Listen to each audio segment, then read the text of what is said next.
Bayangkan, kita sering mendengar bahwa hidup yang bahagia adalah hidup yang penuh. Tapi penuh akan apa? Apakah cukup dengan materi, kedekatan spiritual, atau sesuatu yang lebih dalam? Dalam ceramah ini, Dr. Fahrudin Faiz membuka cakrawala kita tentang kebahagiaan sejati. Bukan sekadar kebahagiaan lahir yang terlihat, tetapi juga kebahagiaan batin dan hakiki yang memuaskan jiwa kita secara utuh. Melalui kisah-kisah penuh makna dan pandangan mendalam, Dr. Faiz akan membawa kita meniti jalan menuju keseimbangan antara kebahagiaan fisik, emosional, dan spiritual.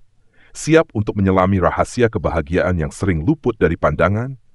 Tonton hingga akhir untuk menemukan kunci kebahagiaan yang sesungguhnya dan tips praktis dalam menjalani hidup dengan rasa cukup dan ikhlas. Assalamualaikum warahmatullahi wabarakatuh. Bismillahirrahmanirrahim. Jadi bahagia itu jangan hanya sekedar pokoknya saya ingin bahagia. Kita harus jelas dulu ingin bahagia yang apa.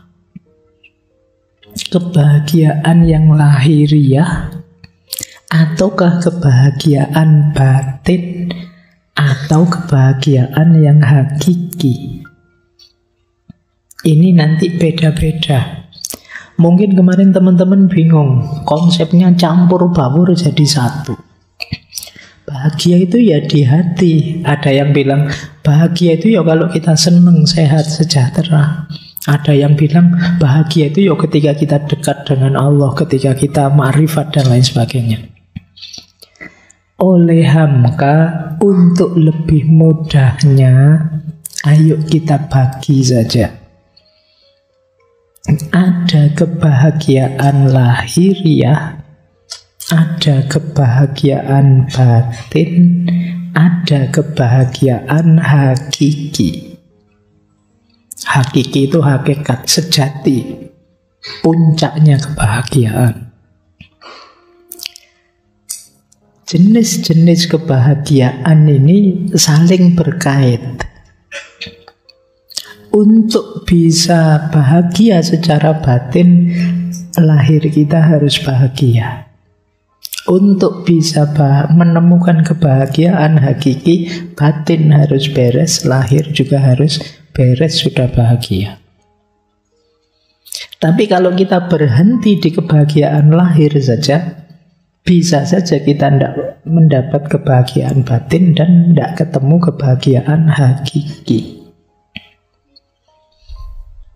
Itulah mengapa banyak orang kaya, banyak orang sukses, tapi tidak bahagia. Kenapa? Kebahagiaan yang dia miliki hanya kebahagiaan lahir. Dia belum menggarap ranah kebahagiaan batin. Jadi nanti ketika membahas tema kebahagiaan, kalau menurut Hamka, ayo kita cek ya. Ada kebahagiaan lahir, ada kebahagiaan batin, ada kebahagiaan hakiki. Kalau kebahagiaan lahir itu fisikal, kalau kebahagiaan batin itu hati dan akal, kalau kebahagiaan hakiki itu eksistensial. Berhubungan dengan kesejatian kita sebagai manusia. Pak, saya sudah mencapai kebahagiaan hakiki, Pak. Misalnya, kamu punya duit? Tidak punya, Pak. Sulit. Jadi, kenapa? Karena kalau kamu shortcut tiba-tiba kebahagiaan hakiki, kamu merasa ma'rifat. Tapi kebahagiaan lahirmu tidak terpenuhi, bisa saja nanti modal kebahagiaan hakiki itu kamu gadaikan untuk kebahagiaan lahir. Itulah mengapa kadang-kadang ada orang agamanya pinter, mantep, batinnya luar biasa, tapi ya dia pakai itu semua untuk mencari keuntungan lahiriah. Jadi karena dia yang bawah belum beres, tiba-tiba merasa sudah atas, atau sebelumnya belum nyampe sih sebenarnya, hanya actingnya saja. Banyak orang sekarang acting. Ada yang acting jadi orang pinter, ada yang acting jadi ulama, ada yang acting, banyak orang acting. Kamu harus hati-hati hari ini.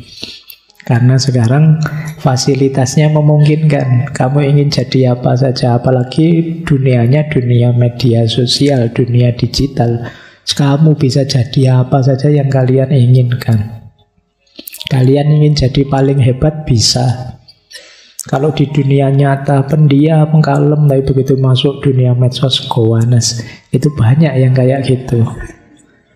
Jadi kamu bisa berubah 180 derajat. Kadang orang kaget, orangnya cuma kayak gini, tapi postingannya kan ngeri-ngeri. Itu acting namanya. Nah, kebahagiaan juga begitu.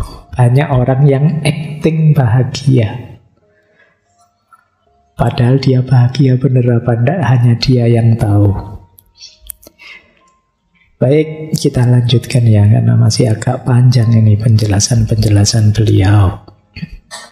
Sekarang kita jelajahi jalan-jalan menuju kebahagiaan. Untuk menuju kebahagiaan, kita harus memperhatikan dua aspek. Yang pertama, aspek material dalam kehidupan kita. Yang kedua, aspek immateri. Yang pertama apa? Aspek materialnya. Syaratnya untuk kita bahagia nanti secara paripurna tuntas adalah sehat badan dan sehat jiwa.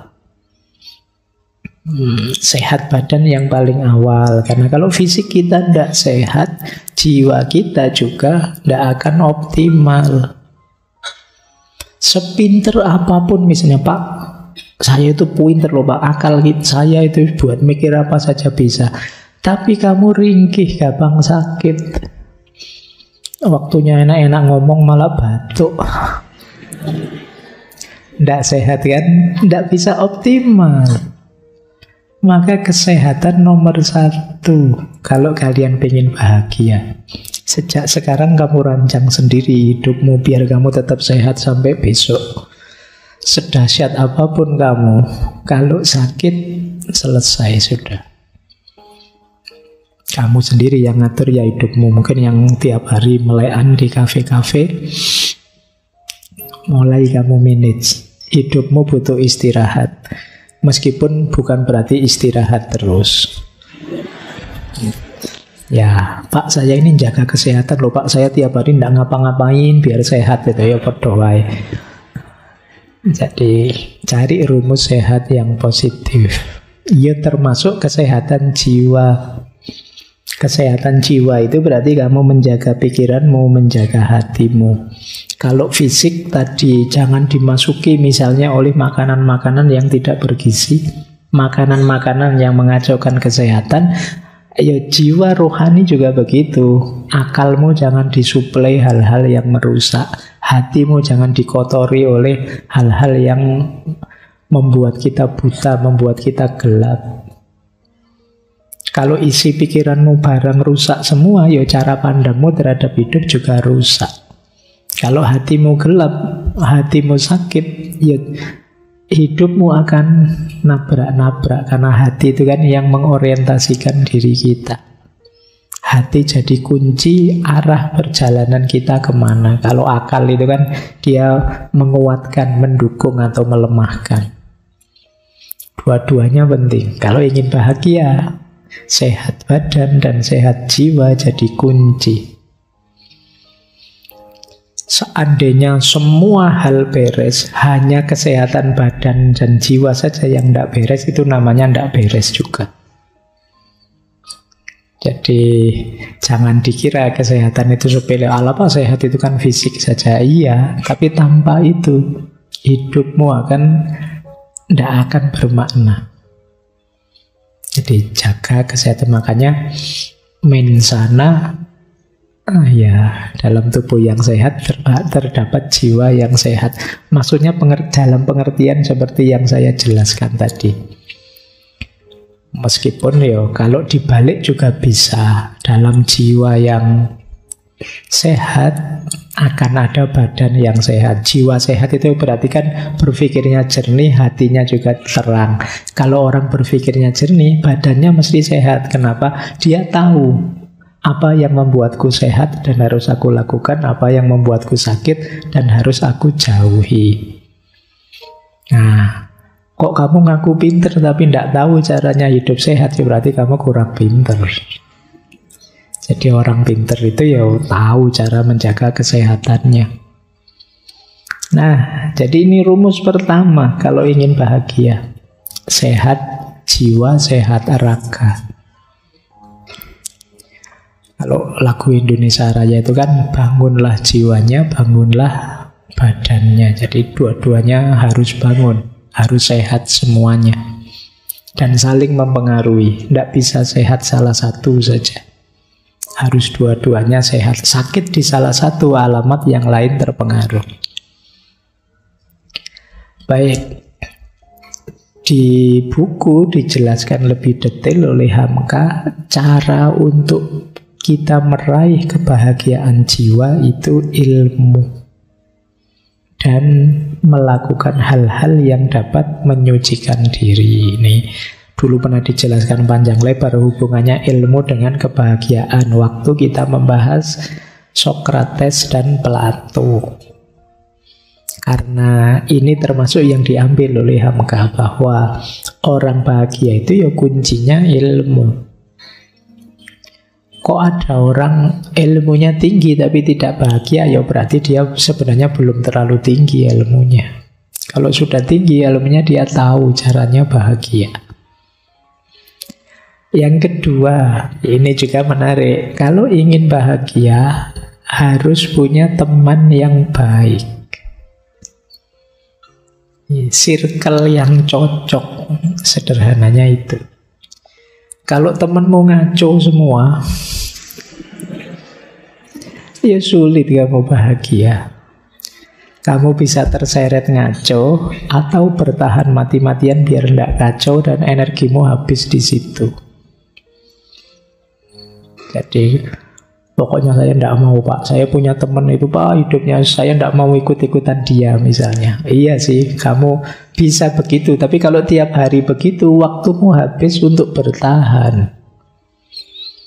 Kayak orang sepak bola ya, kalau waktumu habis untuk bertahan saja ya lama-lama mesti kebobolan. Jadi kalau memang sama sekali kamu tidak bisa melawan circlemu, ya minggir dulu. Jadi kalau lingkunganmu memang tidak mendukung pertumbuhanmu, minggir saja, tidak apa-apa. Karena kamu butuh teman yang baik untuk menularkan kebaikan pada dirimu. Makanya ada syair Jawa yang dulu dari Sunan Bonang itu, obatnya hati itu wong kang soleh kumpulono. Deket-deketlah dengan orang soleh, biar ketularan soleh, biar vibrasi dan frekuensimu nyambung dalam kesolehan. Tapi kalau temanmu tidak beres semua, ya kamu ketularan juga, frekuensi vibrasi tidak beres. Jadi cari circle yang cocok untuk pertumbuhan cita-citamu. Kalau kamu pinginnya jadi pemain band, kan kamu harus deket-deket teman-teman yang seneng musik. Kalau kamu pingin jadi apa, deket-deket dengan teman yang sesuai dengan apa keinginanmu tadi. Ini circle. Jadi cari teman yang baik, yang mendukung kebahagiaanmu. Jangan cari teman yang mengacaukan ritme hidupmu, apalagi yang benci kamu, apalagi yang dendam padamu, apalagi yang dengki padamu. Kamu tidak akan tenang hidupmu. Baik, jadi ini yang pertama ya, untuk bahagia, sehat jiwa raga.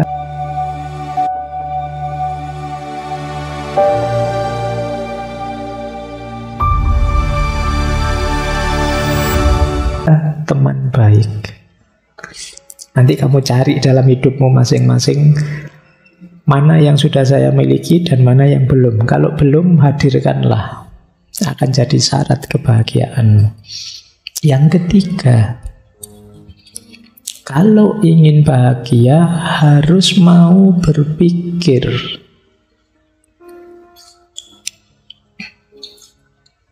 Ini kelihatannya simpel. Loh kan otomatis, Pak. Apa ada orang yang tidak mikir? Menurutmu kan begitu, tapi sebenarnya banyak. Iya, banyak orang yang tidak mau mikir. Bahkan yang muda-muda ini banyak loh. Kadang kalau saya tanya, gimana mas rencanamu ke masa depan? Alah Pak, saya mengalir saja. Lah iya kan, itu kan alamat kamu tidak mau mikir mesti tentang hidupmu. Kamu tidak sungguh-sungguh merenungi hidupmu, menemukan titik-titik kebijaksanaan, mencari titik-titik keputusan yang penting yang membuatmu jadi lebih baik, lebih baik. Syaratnya tetap mau berpikir.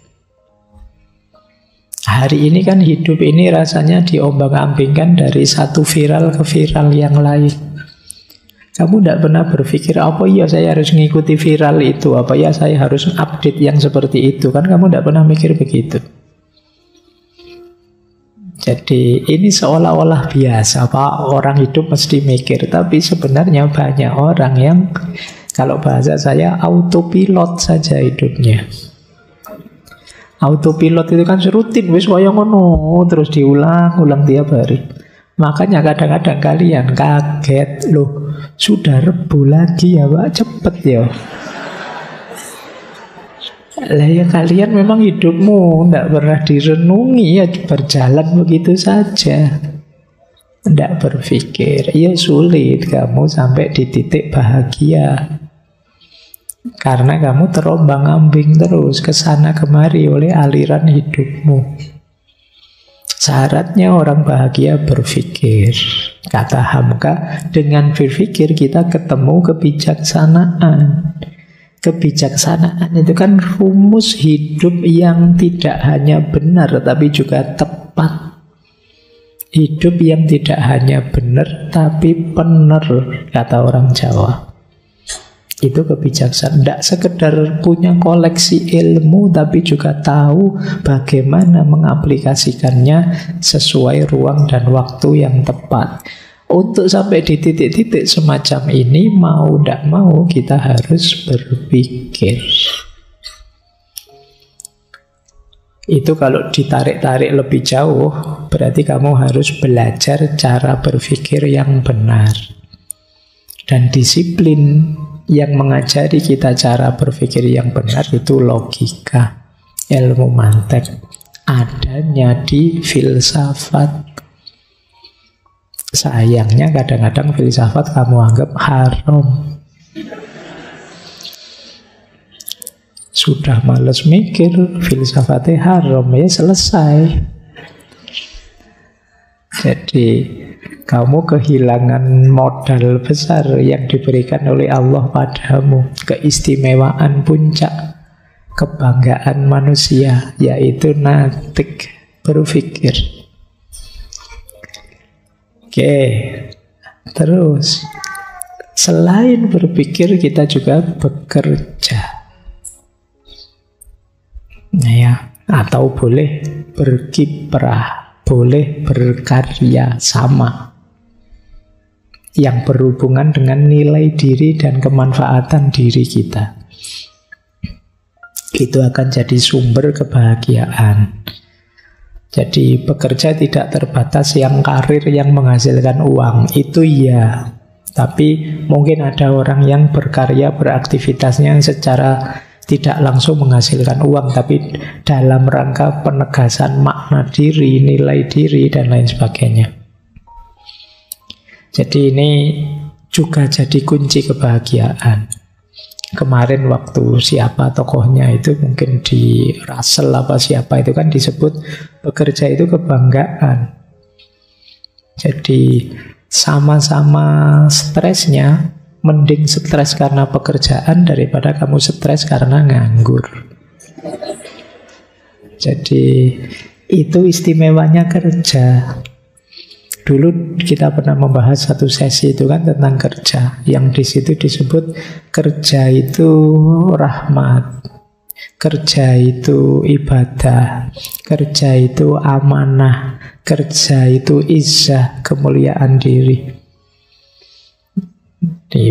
Kalian tidak boleh beralasan, Pak saya ngelamar sana, ngelamar sini tidak diterima. Ya kalau itu kan karir namanya. Kamu kan juga sambil nunggu lamaranmu diterima kan bisa beraktivitas ini, beraktivitas itu.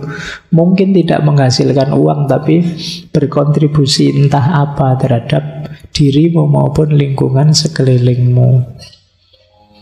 Jadi itu yang disebut kerja. Karena orang itu kalau tidak ngapa-ngapain itu biasanya merasa dirinya hampa, tidak bernilai.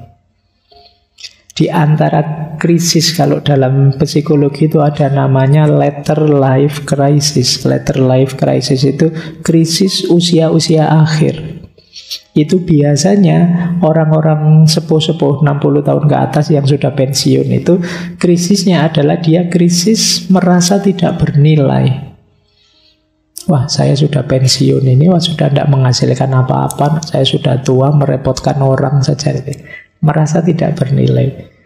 Makanya kadang-kadang beliau-beliau yang sudah sepuh itu kadang-kadang kalau di rumah itu tidak mau diam, melakukan apa saja, ya nyapu lah, ya apalah. Ini karena memang kerja itu pride, kebanggaan sebagai manusia.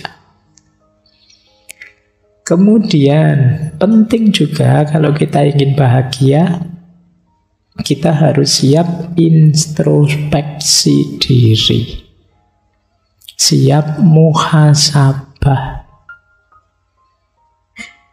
Kenapa? Karena kita manusia itu selalu banyak kekurangan. Kita bukan makhluk yang sempurna.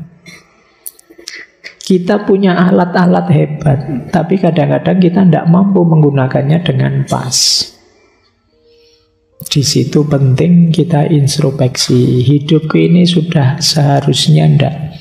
Pelajaran apa yang bisa aku ambil dari kemarin-kemarin? Ini namanya introspeksi diri. Ngecek diri kita. Sampai umur sekian aku sudah ngapain aja ya? Kita introspeksi diri. Kalian mungkin usia-usia 20-25an lah usia kalian ya. Kan kelihatannya masih bujangan semua. Kelihatannya. Ya mungkin ada yang lebih, ada yang 27, ada yang 30, saya tidak tahu. Mungkin ada yang S2, S3. Itu kan usia-usia quarter life. Nah, usiamu wis seperapat itu kalau umurmu manusia sekitar 100 ya kamu namanya kan quarter life, sudah perempatan. Orang-orang quarter life itu cirinya gampang. Dia gelisah tentang masa depan. Besok saya kerja apa Pak? Saya ini kira-kira ada jodohnya enggak ya Pak? Ada pikiranmu enggak jauh-jauh dari situ tetap. Nanti suami saya siapa ya Pak? Istri saya siapa ya Pak? Ini kan terus masa depanku kok rasanya gelap ya Pak? Ya itu ciri-ciri quarter life.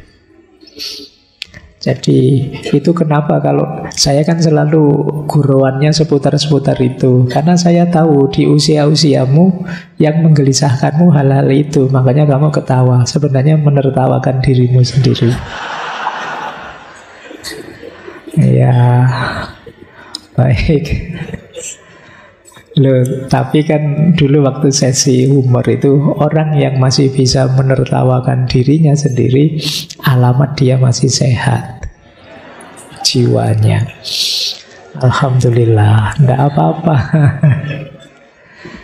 Oke ya, itu istimewanya. Kadang-kadang orang timur itu kan gitu. Nggak bisa itu masih bisa ketawa cengenges itu. Kayak ditanya dosennya itu nggak bisa jawab kan terus bisa kamu jawab nggak bisa ya Pak. Itu gitu ya. Ngomong nggak bisanya nggak pakai sedih tapi pakai cengengesan. Itu efeknya lebih mengerikan daripada. Baik, introspeksi ya. Yuk kita cek diri kita. Kita baca, kita muhasabai kurang apa. Kira-kira yang lebih mungkin saya itu meningkat di bagian mana? Karena di antara penyesalan hidup adalah ketika kita sadar kemarin-kemarin saya belum memberikan versi terbaik diriku dalam hidup.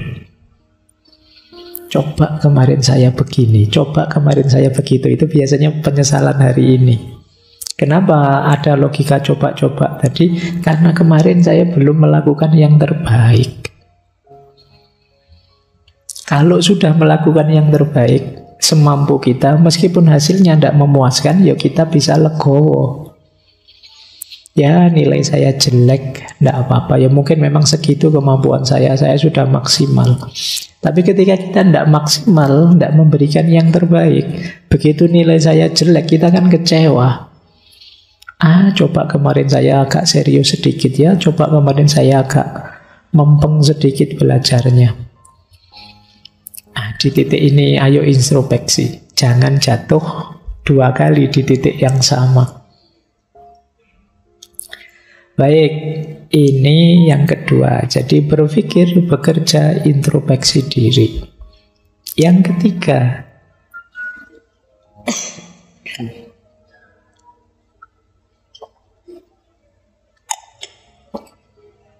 dalam aspek material kebahagiaan ada 2 karakter kunci kalau kita ingin bahagia. Yang pertama kemampuan untuk qanaah, yang kedua kemampuan tawakal. Jadi tadi kan sudah ada 5, sekarang tambah 2. Qanaah dan tawakal. Qanaah itu kemampuan kita untuk mencukupkan diri dengan apa yang kita punya. Jadi qanaah bukan berarti anti dunia. Qanaah itu sikap batin kita yang punya apa saja kita merasa cukup. Jadi punyanya hanya motor 1, oh iya Pak, cukup Bapak motor 1 itu, saya kan mobilitasnya paling kemana. Itu namanya orang qanaah. Kuliah ternyata nilai saya kebanyakan B Pak, tapi tidak apa-apa, cukup itu Pak B, saya penting lulus. Ini namanya qanaah. Ini contoh saja ya. Jadi maksudnya apa? Qanaah itu kalau menurut Hamka, orang qanaah itu orang yang mencukupkan sesuatu yang dia butuhkan. Jadi mencukupkan diri dengan hal yang diperlukan oleh dirinya. Bukan berarti tidak bekerja. Ya bekerja. Tapi hasilnya apapun dan berapapun akan saya anggap cukup untuk hidupku. Ini namanya orang qanaah. Orang qanaah itu tidak banyak menuntut dan mengeluh. Apa adanya saja kita nikmati. Ini orang qanaah. Di antara cara mudah untuk segera bahagia itu membangun jiwa yang qanaah. Kita selama ini sering salah rumus. Ketika ingin bahagia kita target ini, target itu yang belum kita miliki. Akhirnya bahagia kita lama. Kalau ingin segera bahagia, ayo kita hidupkan qanaah saat ini. Otomatis kita akan bahagia saat ini juga. Kita akan alhamdulillah, ya Allah, alhamdulillah kebutuhan saya terpenuhi. Yang kedua, tawakal.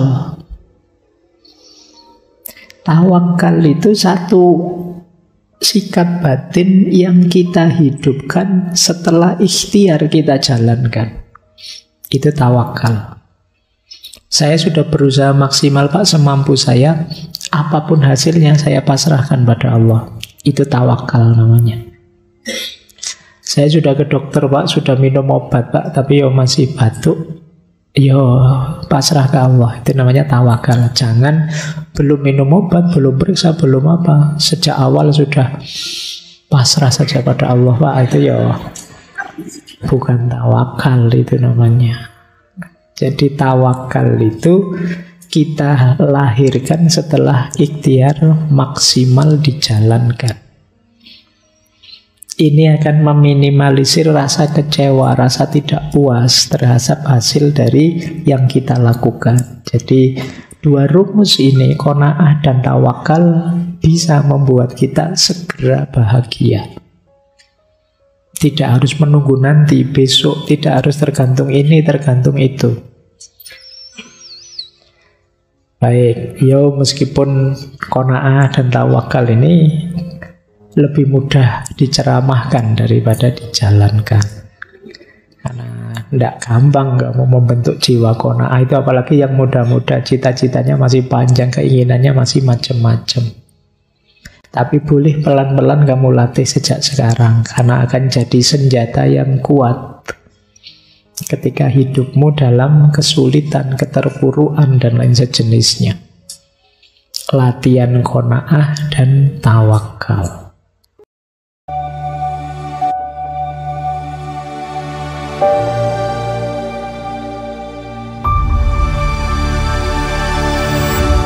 Dalam sebuah ceramah, Dr. Farudin Faiz mengajak kita untuk memahami bahwa kebahagiaan itu bukanlah tujuan yang seharusnya dikejar tanpa pemahaman.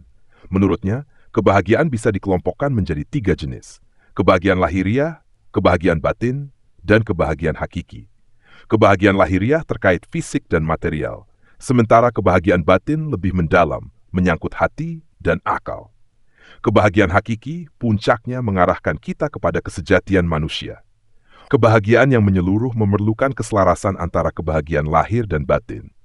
Dr. Faiz menjelaskan bahwa banyak orang kaya yang merasa tidak bahagia karena hanya fokus pada kebahagiaan lahir, sementara kebahagiaan batin mereka masih kosong. Untuk itu, ia mengajak kita mengolah batin dan mengaitkan kebahagiaan lahiriah dengan makna yang lebih mendalam. Dr. Faiz menekankan pentingnya kesehatan fisik dan jiwa sebagai pondasi kebahagiaan. Menurutnya, tubuh yang sehat mencerminkan jiwa yang sehat dan sebaliknya. Oleh karena itu, menjaga kesehatan adalah langkah penting, baik melalui pola makan bergizi maupun menjaga hati dan pikiran dari pengaruh buruk.